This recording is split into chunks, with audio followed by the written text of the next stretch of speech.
Alors, bonjour à tous. Nous sommes ensemble pour une autre étude. Cette fois-ci, la leçon numéro 8, nous allons parler ensemble du danger du péché. Commencer un peu à parler du danger du péché. On va débuter, on va prier. J'espère que cette semaine a bien été pour vous. Alors, le Seigneur, il est vraiment patient et certainement sa miséricorde dure à toujours ou dure éternellement, comme le psalmiste le dit bien. Alors, prions ensemble. Père, merci que l'on peut regarder ta parole. Gloire à toi que tu veux pardonner, que tu peux pardonner, que tu veux effacer nos péchés. On veut te demander de nous aider maintenant par ton esprit.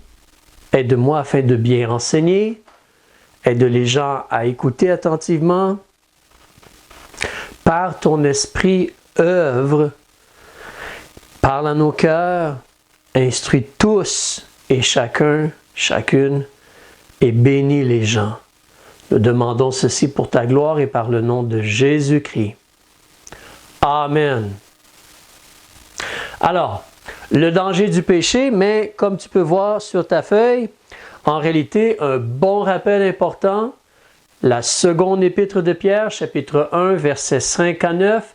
La semaine passée, on a vu 7 choses importantes que je dois ajouter dans ma vie afin de pouvoir vaincre le péché, afin de ne pas oublier que Dieu a pardonné mes péchés et afin de pouvoir vaincre le péché.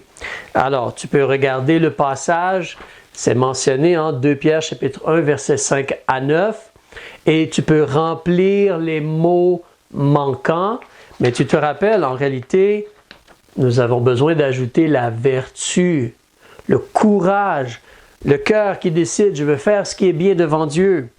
Ensuite, la science, la connaissance, parce que si je veux faire le bien, j'ai besoin de savoir ce qui est bien devant Dieu. Ensuite, je dois me contrôler mes pensées, mes actions, mes paroles, la tempérance. Je dois aussi apprendre à être patient, supporter les difficultés, les désagréments, les épreuves et continuer pour le Seigneur. La pitié, jour après jour, moment après moment, je veux vivre comme le Seigneur me demande de vivre et servir le Seigneur comme il me demande de le servir. Je veux ajouter l'amour fraternel, aimer tous les frères et les sœurs, évidemment surtout les gens de mon assemblée, et aimer tout le monde, la charité. Mais regardons maintenant ensemble, tu peux, comme je dis plus tard, mettre les mots qui manquent. J'ai dit les choses un peu rapidement, mais tu peux le remplir plus tard, c'est très facile, en regardant 2 Pierre chapitre 1, versets 5 à 9. Une première chose qu'on veut regarder, comme sur tes notes, tu as peut-être entendu, sinon tu vas entendre, comment, pour certaines personnes, lorsqu'on dit « Ah, le péché, c'est un péché devant Dieu », pour certaines personnes, le péché, ou le mot péché, ou l'idée de faire un péché, c'est une farce. Ils pensent que c'est drôle, dans le sens ils pensent que c'est des enfantillages. Ils pensent que c'est des vieilles idées de nos ancêtres ou quoi que ce soit. Nous avons évolué maintenant. Alors ils vont rire un peu quand on parle le péché. Dans d'autres cas, en réalité, certains considèrent que ce n'est pas vraiment un péché, c'est une maladie. Ici, surtout en Amérique du Nord, lorsque les gens ont des problèmes avec l'alcool, lorsqu'ils sont des ivrognes, on va dire c'est une maladie. C'est une maladie. En réalité, le problème, il est dans le cœur et le choix de l'individu. C'est un péché.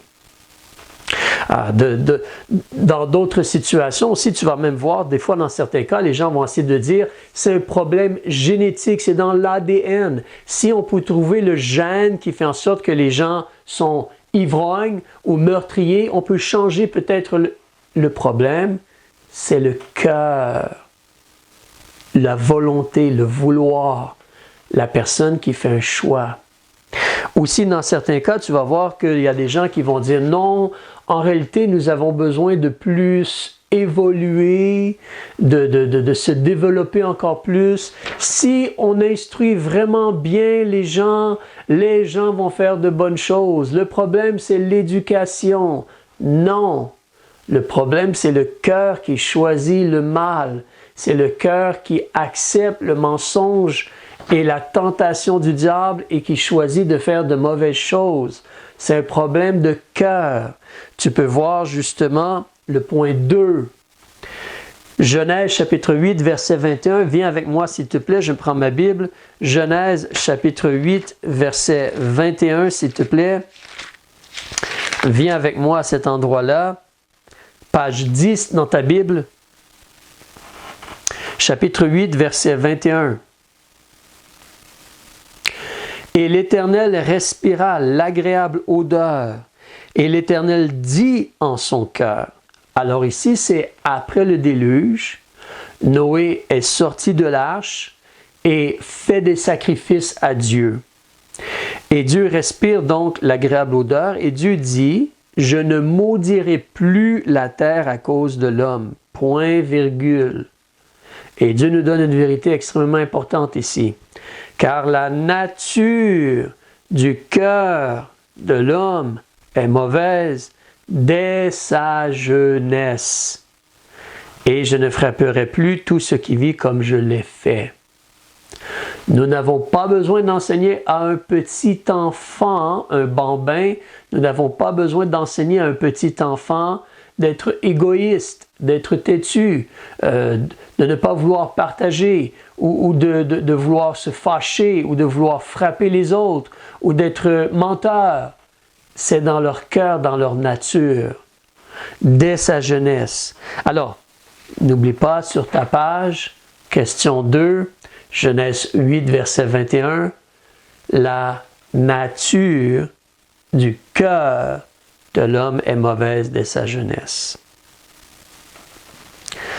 Donc, non, ce n'est pas une farce, non, ce n'est pas un problème de maladie ou un manque d'éducation, c'est le cœur qui porte vers le mal. L'homme a besoin d'une nouvelle naissance. On va en parler plus dans quelques instants. Mais la troisième chose, là on parle du danger du péché. Prends ta Bible et regarde avec moi premièrement Ecclésiaste. Le livre de l'Ecclésiaste, après les psaumes et proverbes, tu tombes dans l'Ecclésiaste, page 835, s'il te plaît. Page 835. Chapitre 9 et le verset 18, s'il te plaît. Je te laisse quelques secondes. Page 835. Le verset 18 dit « La sagesse vaut mieux que les instruments de guerre. Et un seul pécheur fait perdre de grands biens. » Alors c'est important de réaliser ici, un petit péché ou un seul pécheur peut tout ruiner, faire perdre beaucoup à cause de son choix qui amène la destruction et le jugement et la mort. Donc, un seul pécheur fait perdre de grands biens. Chapitre 10, on continue à lire, verset 1. Les mouches mortes corrompent et font fermenter l'huile du parfumeur. Ainsi fait un peu de folie à l'égard de celui qui est estimé pour sa sagesse et pour sa gloire. Alors, si tu es un parfumeur, tu as un gros contenant et tu as de l'huile et des genres d'épices de senteur et des fragrances, des choses, et tu mélanges. Mais si des mouches viennent et tombent dans ton contenant, tout est comme ruiné. Hein? C'est pas bien. Alors, de la même façon, là, si tu es sage, mais un peu de folie peut tout ruiner. Alors, c'est ce qu'on veut voir ici. Un petit péché même peut ruiner. Regardons un autre exemple dans le Nouveau Testament. Avance avec moi. 1 1 Corinthiens chapitre 5, tu veux la page 236 s'il te plaît. Page 236. Et l'on va regarder justement à partir le verset 6. Il y a la phrase ici, « Il ne vous convient pas, vous les gens de Corinthe, de l'église de Corinthe, il ne vous convient pas de vous glorifier, ne savez-vous pas qu'un peu de levain fait lever toute la pâte? » Si tu fais un pain style européen, nord-américain, un pain commercial qui gonfle à cause du levain, un peu de levain fait lever toute la pâte. Un peu de péché ruine tout. Il faut faire attention. Regardons un troisième exemple dans le livre de Jacques. Jacques, tu as probablement déjà lu cela au sujet de notre langue. Chapitre 3, regarde avec moi. On nous parle ici à partir du verset 5 à la page 325, s'il te plaît. Page 325. Verset 5. La langue, de même, est un petit membre, et elle se vante de grandes choses. Voici un petit feu. Combien de bois ne peut-il pas allumer?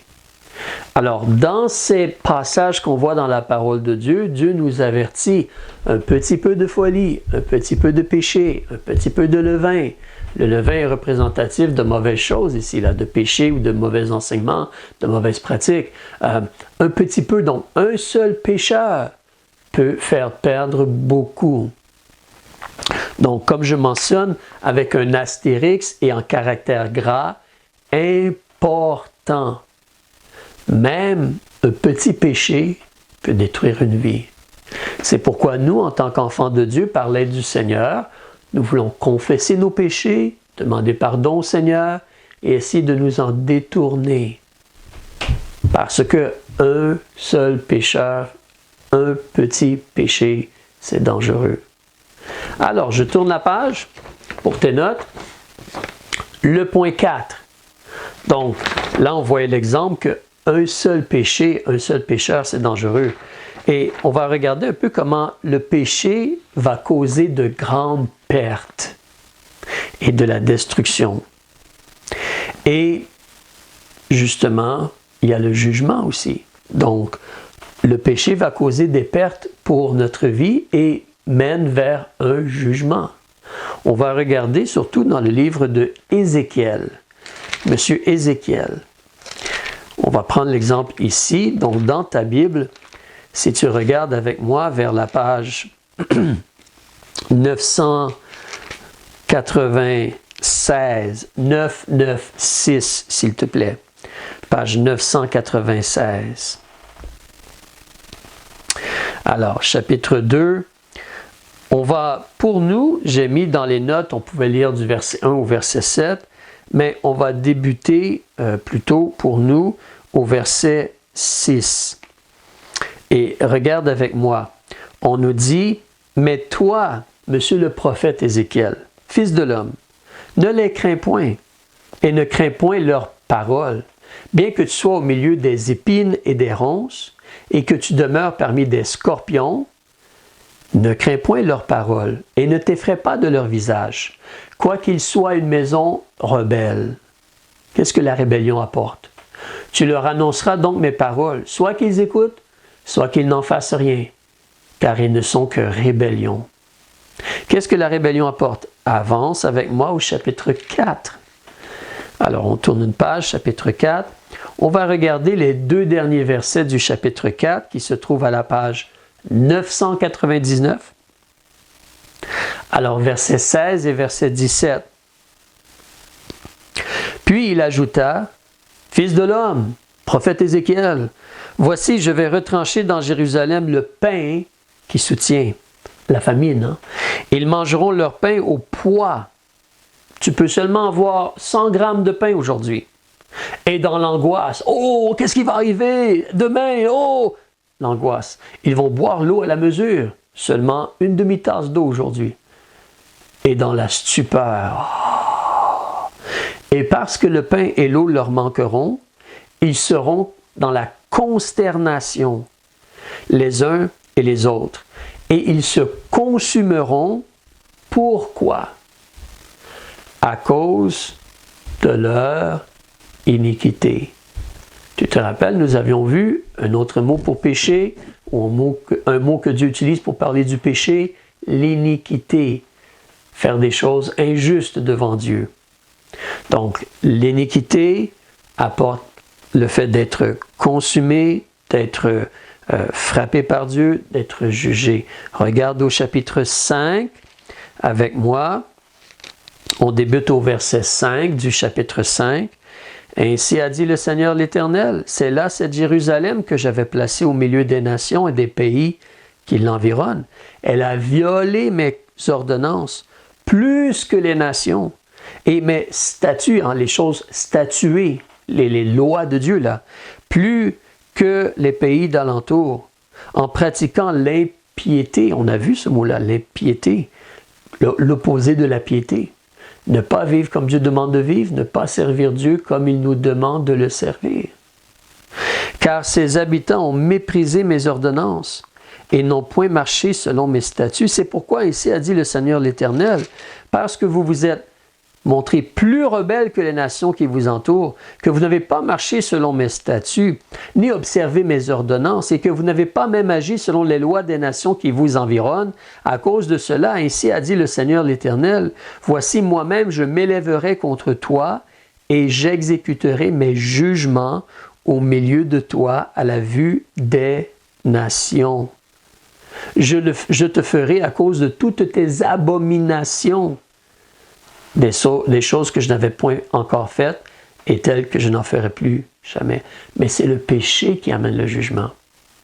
Donc, un seul péché est dangereux. Le péché ruine notre vie et nous mène vers le jugement. Le péché est vraiment, vraiment mauvais et dangereux. Regardons maintenant numéro 5. Alors, le péché n'est pas une farce, ce n'est pas rigolo. Le péché n'est pas un problème de maladie ou de problème de gêne ou un problème de manque d'éducation. C'est le cœur qui porte vers le mal. Et le péché, même un petit péché, c'est dangereux. Il ne faut pas jouer avec le péché. Il ne faut pas, ce n'est pas grave, ce petit péché-là, je le garde. Personne ne le voit. Personne ne le voit vraiment. Je peux quand même vivre avec ce petit... Le péché va ruiner notre vie. Le péché est dangereux. Très dangereux. Le péché mène vers le jugement. Et la 5e chose, on va voir aussi les dangers. Un mot avec M. Regarde avec moi dans 1 Corinthiens, donc la première épître de Paul aux Corinthiens, chapitre 11, page 244, s'il te plaît. Non, excuse-moi, je me suis trompé, ça c'est 1 Corinthiens. Nous voulons la seconde épître de Paul aux Corinthiens, chapitre 11, page 262, s'il te plaît, dans ta Bible. Alors, 2 Corinthiens, chapitre 11. Oui, dans les notes, je me suis trompé, désolé. Ce n'est pas 1 Corinthien, cela devrait dire 2 Corinthiens. Désolé. 2 Corinthiens, chapitre 11, et on regarde surtout le verset 4. Et tu veux voir le danger des mensonges du diable. Mais ici, justement, nous allons lire même le verset 3, s'il te plaît. Paul dit aux gens dans la ville de Corinthe, qui techniquement sont des gens qui ont cru et reçu Jésus, ils ont été baptisés, une église a été établie, ils ont une relation avec Jésus. Mais il y a des dangers, et les dangers du diable. Ici, au verset 3, Paul dit, « Je crains que comme le serpent séduisit Ève par sa ruse, vos pensées ne se corrompent aussi en se détournant de la simplicité qui est en Christ. Les choses réelles et vraies et simples en Christ. Car s'il venait quelqu'un qui vous prêcha un autre Jésus, Oui, un autre Jésus. Alors, un Jésus qui n'est pas le Jésus de la Bible. Tu sais, comme, peut-être tu ne le sais pas trop, mais pour la secte ou l'organisation des témoins de Jéhovah, Jésus, c'est un être qui a été créé par Dieu. Ce n'est pas Dieu. Possiblement, c'est l'archange Michel, selon eux. Mais c'est un être qui a été créé par Dieu. Ce n'est pas le Jésus de la Bible. Si tu regardes dans l'Église catholique romaine, souvent, on a le petit enfant Jésus, ou Jésus crucifié sur une croix vers l'avant de l'Église. Mais le Jésus de la Bible, il est tout-puissant. Oui, il est un bébé pour un temps, mais il n'est pas demeuré bébé. Jésus, le Jésus de la Bible, c'est lui qui peut pardonner les péchés et sauver. Pas Marie, pas un saint, pas un prêtre, pas le pape. Alors, ce n'est pas le même Jésus. Chez les Mormons, on te parle de Jésus, mais ce n'est pas le Jésus de la Bible non plus. Les musulmans parlent de Isa, mais c'est seulement un prophète. Ce n'est pas le Jésus de la Bible. Alors, il y a des gens religieux qui se présentent, ils parlent, ils utilisent le mot Jésus, le nom Jésus, mais ce n'est pas le Jésus de la Bible, c'est un autre Jésus. Qui est derrière ces gens-là? Qui est le père du mensonge? C'est le diable. Alors, dans tes notes, le danger des mensonges du diable. Un autre genre de Jésus. Pas seulement un autre genre de Jésus, toujours ici, donc écris le mot mensonge. Je te donne quelques instants. Puis on va continuer au verset 4. Mais pas seulement un autre Jésus. Ensuite, que celui que nous vous avons prêché, ou un autre esprit, comme E majuscule, comme l'Esprit de Dieu, que celui que vous avez reçu. Ce n'est pas le même Saint-Esprit. Tu sais, dans certains cas, il y a des églises qui veulent avoir des genres de manifestations, des gens qui tombent, des gens qui font des bruits bizarres, qui ne peuvent pas se contrôler. Est-ce que ce sont vraiment des choses de l'Esprit de Dieu? Un autre esprit, c'est différent. Alors, on te parle aussi qu'il y a un autre évangile que celui que vous avez embrassé. Vous le supporteriez fort bien. Alors, le diable, c'est un menteur, il apporte un autre évangile, un autre message. Ce n'est pas Jésus est mort pour tes péchés, selon les Écritures, il a été enseveli, il est ressuscité le 3e jour, selon les écrits de Dieu, pour ta justification. C'est un autre évangile où, tu dois faire beaucoup de bonnes œuvres, tu dois être fidèle jusqu'à la fin, tu dois donner de l'argent à mon église. Ce n'est pas le même évangile. C'est différent. Donc, alors, il nous faut faire attention aux mensonges. Regarde un dernier exemple ici, puis on va clore bientôt. La seconde épître de Paul à Timothée, chapitre 2, page 302. Page 302. Alors, seconde épître de Paul à Timothée, chapitre 2, verset 24, vers le bas de la page. Donc, le diable, c'est le père du mensonge. Ça, c'est un danger, les mensonges du diable. Tu te rappelles, le diable, il a menti à Ève. Non, non, vous n'allez pas mourir. Dieu sait, vos yeux vont s'ouvrir. Non, ils sont morts. Et la mort est venue. Non, le diable, c'est un menteur. Verset 24. Or, il ne faut pas que le serviteur du Seigneur aime à contester. Il parle à un pasteur, M. Timothée.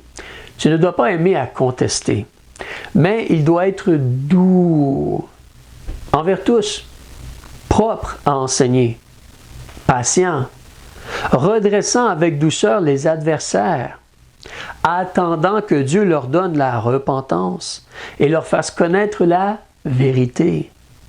Et qu'ils, les adversaires, les gens, qu'ils sortent de l'ivresse des pièges du diable, qui les tient captifs et soumis à sa volonté.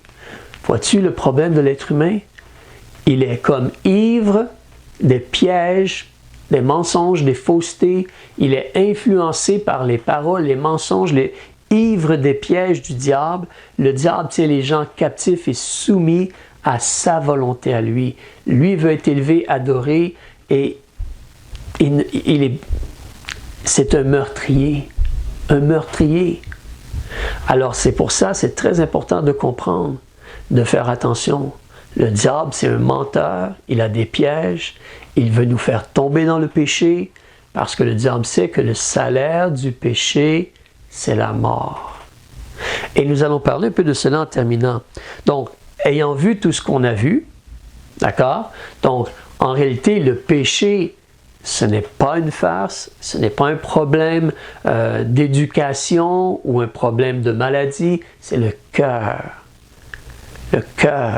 de l'homme. Même un petit péché est dangereux. Il faut sortir le péché de notre vie par l'aide du Seigneur. Le péché détruit des vies. Le diable, c'est un expert dans les mensonges et dans les tromperies et les pièges. Il faut faire attention, demander l'aide du Seigneur et faire attention. C'est pour ça qu'on veut décider de faire le bien et on doit étudier pour connaître ce qui est bien et l'appliquer dans notre vie. Mais ici, en terminant, donc, tu peux venir avec moi, Romains chapitre 3, verset 23 et Romains 6, 23. Sinon, je peux les mentionner. On nous dit qu'il n'y a point de distinction puisque tous ont péché et sont privés, comme séparés, comme ne peuvent pas atteindre la gloire de Dieu. Ils ne peuvent pas être reçus auprès de Dieu à cause de leur désobéissance ou leur rébellion. Ils méritent une punition. Et, premièrement, le salaire du péché, c'est la mort. Sur tes notes, Romains 6, 23. Le salaire du péché, c'est la mort, mais il y a deux morts. C'est là que, comme tu vois sur tes notes, j'ai écrit, et je veux m'assurer qu'on se comprend bien, mais page 2 sur tes notes, point B. À partir du milieu de la feuille, descends, tu as point A, le salaire du péché, point B. 2 naissances ou 2 morts. Tu es né physiquement, tu es là, tu m'écoutes, tu es né physiquement. Il y a une naissance physique, mais si, comme je mentionne, une seule naissance, si tu es né physiquement, comme tu es un pécheur, il va y avoir 2 morts. Une naissance te mène vers 2 morts. La mort physique, parce que Hébreux chapitre 9, verset 27, tu peux le lire plus tard, nous dit qu'il est réservé aux hommes de mourir une fois, et après cela vient le jugement. Il y a la mort physique. Mais en Apocalypse, on nous parle de la seconde mort, l'étang ardent de feu et de soufre. L'étang ardent de feu et de soufre, où nous sommes conscients et où nous recevons notre juste punition, comme la prison de Dieu en proie au tourment et aux douleurs pour notre méchanceté, notre rébellion, nos péchés. Donc, une naissance va te mener vers 2 morts. Mais, si tu as 2 naissances, tout est différent. C'est pour ça, comme Jésus a dit, nous devons naître de nouveau. Nous devons naître de nouveau. Alors, prends ta Bible et regardons en Jean chapitre 5. Nous avons vu plus qu'une fois ce verset. « Oh, je prie que si tu n'as pas encore fait la décision de confesser à Jésus tes péchés, de te repentir et de demander à Jésus d'être ton sauveur, il faut le faire, n'attends plus. Parce que si tu es né une fois, ce qui t'attend, c'est la mort physique. Les gens autour de toi sont morts, tu vas mourir aussi. Mais après cela, il y a la mort éternelle. Dieu le dit, il y a la seconde mort, le feu éternel. Mais, comme Jésus dit, en Jean chapitre 5, verset 24, page 135, il dit, en vérité, le verset 24, en vérité, je vous dis que celui qui écoute ma parole, si tu écoutes ce que Jésus a dit, il a dit qu'il était le sauveur du monde, qu'il était venu pour donner sa vie en rançon. Il est le Messie. Excuse-moi. En vérité, je vous dis que celui qui écoute ma parole et qui croit à celui qui m'a envoyé. Si tu crois que le Père a envoyé le Fils, le sauveur du monde, et que Jésus est mort pour tes péchés et est ressuscité pour ta justification, tu as la vie éternelle. Celui qui écoute ma parole et qui croit à celui qui m'a envoyé a la vie éternelle. Pas tu vas l'avoir plus tard, tu l'as. Cette seconde, ce moment-là où tu demandes à Jésus d'être ton sauveur, tu reçois le cadeau de la vie éternelle. Ce n'est pas la vie physique, c'est la vie éternelle. On te dit ensuite, et il ne vient point en jugement, mais il est passé de la mort à la vie. C'est la vie éternelle. C'est être né de l'Esprit. Donc, physiquement, tu es né un jour, mais là, lorsque tu reçois Jésus, tu es ramené à la vie. C'est une deuxième vie. C'est la vie spirituelle, c'est la vie éternelle. Et si tu as deux naissances, une naissance physique et une naissance spirituelle, tu deviens enfant de Dieu en recevant Jésus comme ton sauveur. La réalité, c'est que la seconde mort n'a plus de pouvoir sur toi. Avance avec moi pour terminer dans le livre de l'Apocalypse, s'il te plaît. Chapitre 20, nous terminons très bientôt. Apocalypse, chapitre 20, page 366. Qu'est-ce qu'on nous dit? On nous dit ici, verset 5, « Mais le reste des morts ne ressuscita point, jusqu'à ce que les 1000 ans fussent accomplis. » C'est là la première résurrection. La première résurrection. Lorsque la trompette sonne, les morts en Christ ressuscitent, et nous qui sommes vivants, on est enlevés avec eux sur des nuées à la rencontre du Seigneur. La première résurrection. Si tu as demandé à Jésus d'être ton sauveur, tu as la première résurrection. Tu vas recevoir un corps glorifié quand la trompette sonne. Et on te dit, la première résurrection, verset 6, « Heureux et saint celui qui a part à la première résurrection. La seconde mort, le feu éternel, n'a point de pouvoir sur toi. » Tu vas être un sacrificateur de Dieu et de Christ. Tu vas régner avec lui pendant 1000 ans. Alléluia. Merci Seigneur Jésus. As-tu fait le choix? As-tu reçu Jésus comme ton sauveur? Vois-tu comment c'est important de prier pour les gens autour de nous? Ils doivent faire ce choix-là. En terminant, regarde, même peut-être techniquement, en réalité, peut-être que nous ne verrons même pas la mort physique. Regarde avec moi dans la première épître de Paul aux Corinthiens pour terminer, chapitre 15. J'y vais rapidement, je ne veux pas vous retarder plus. Je regarde le verset à la page 250, le verset 51. Voici, je vous dis un mystère. Ce n'est plus un mystère, c'est écrit. Nous ne mourrons pas tous, mais nous serons tous changés.